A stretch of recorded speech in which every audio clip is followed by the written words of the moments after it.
Rock-a-bye pothos on the treetop. When the wind blows. Oh, excuse me, I'm so sorry. I didn't see you there. I was just busy serenading my sweet new pothos. Do you sing to your plants? Did you know that there are lots of people who sing, dance, and even tickle their houseplants? I'm glad I'm not a houseplant. But have you ever wondered, do plants really feel? I'm Mo, and today on Garden Presents, we're asking the question, can plants feel?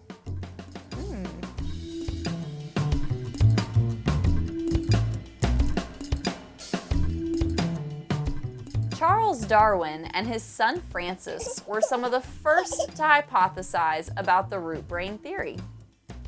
This is the idea that a plant's roots work in a similar way to a brain. The roots in plants receive information from the leaves and other sense organs, and then take that information and help direct plant movement.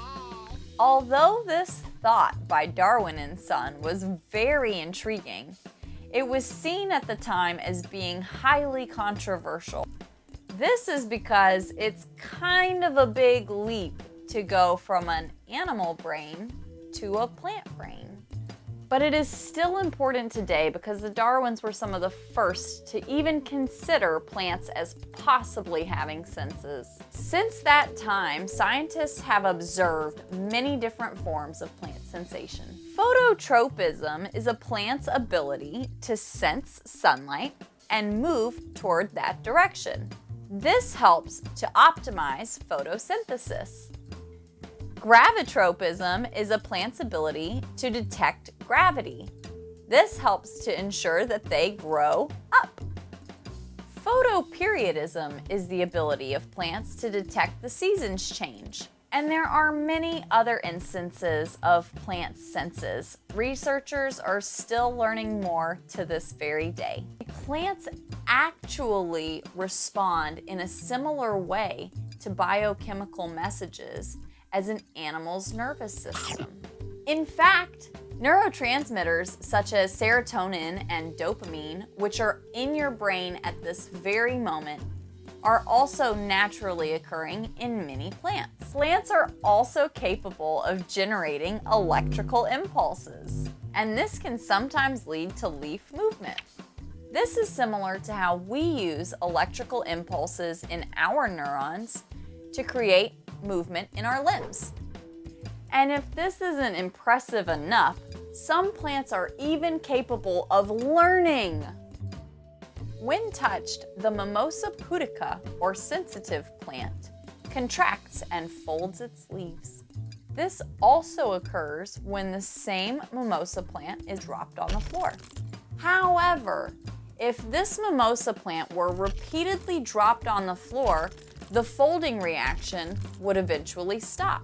Even stranger, if this same mimosa plant were dropped on the floor a month later, the folding reaction still would not occur. It's as if that plant had remembered or even learned that being dropped wasn't a threat. Its clumsy owner is just, well, clumsy. According to Monica Gagliano, who first discovered this phenomenon, plants may lack brains and neural tissues, but they do possess a sophisticated calcium-based signaling network, similar to animal memory processes. Back to the question of whether or not you should talk to your plants. Many people believe that talking to your plants is beneficial not just because of the sound, but also because of the CO2 that is emitted when you speak, which is interesting. But what about the sound?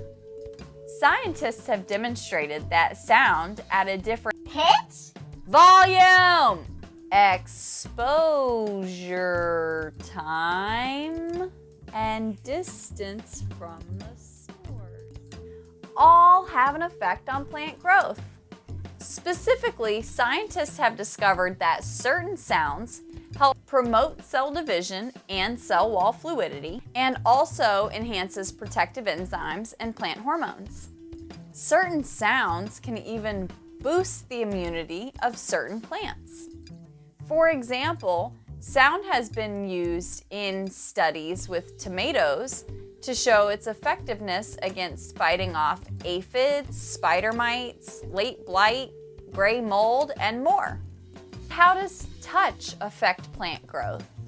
Thigmomorphogenesis, also known as thigmomorphogenesis, is a plant's response to touch. Specifically, this is the change of plant growth based on how it's touched. Some people believe that the occasional tickling or touching of a plant is a good thing. The idea being that in the wild, plants are prone to different environmental stressors, including wind, torrential rain, and animals, all of which force a plant to strengthen its limbs and branches or die. When plants are brought from the outside to the inside, they no longer experience these many environmental stressors. That's why those plant ticklers feel as though they are helping the plant to grow stronger. On the other hand, there are those that also believe that touching a plant is bad and inhibits cell division. However, there are times where halting cell division or inhibiting cell division can be a good thing. Slowing the growth rate can help the plant to develop thicker and shorter stems. It does seem as though plants are very sensitive to touch, and each plant has its own needs based on its current state and the state of its current environment. And just to show you exactly how sensitive a plant is to touch, here's a short video that shows the spike in calcium levels after touch.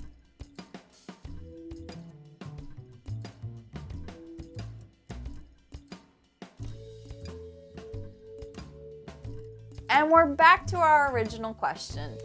Do plants feel? Well, I guess that depends on what you mean by feel. Do you define feel as the sensation and perception of the environment around you? Now, if your answer is yes, then it does seem as though plants feel. They have a variety of sensations, and they use those cues to tell them how to adapt and change to the environment around them. Alternately, if you describe feel as the experience of pain or pleasure you feel when you see a loved one or stub your toe, then no, I suppose plants don't feel. It is true that plants probably don't have emotion or experience the world in the way that we do. But that's not to say that plants don't have their own types of experience. But I guess that's just something we'll never know. Just like we will never know what it's like to be an ant. Not an aunt, an ant. And I guess it could be possible that plants experience things in a way more similar to animals than we understand, but just at a much, much slower rate. So anyways, I hope you found this to be as interesting as I did, and I hope it helps you to see the plants in your garden a little less like plants and a little more like your little buddies who are going through this experience with you. As always, thank you guys so much for joining us. I would love to hear your experiences with your plants and how you treat them at home.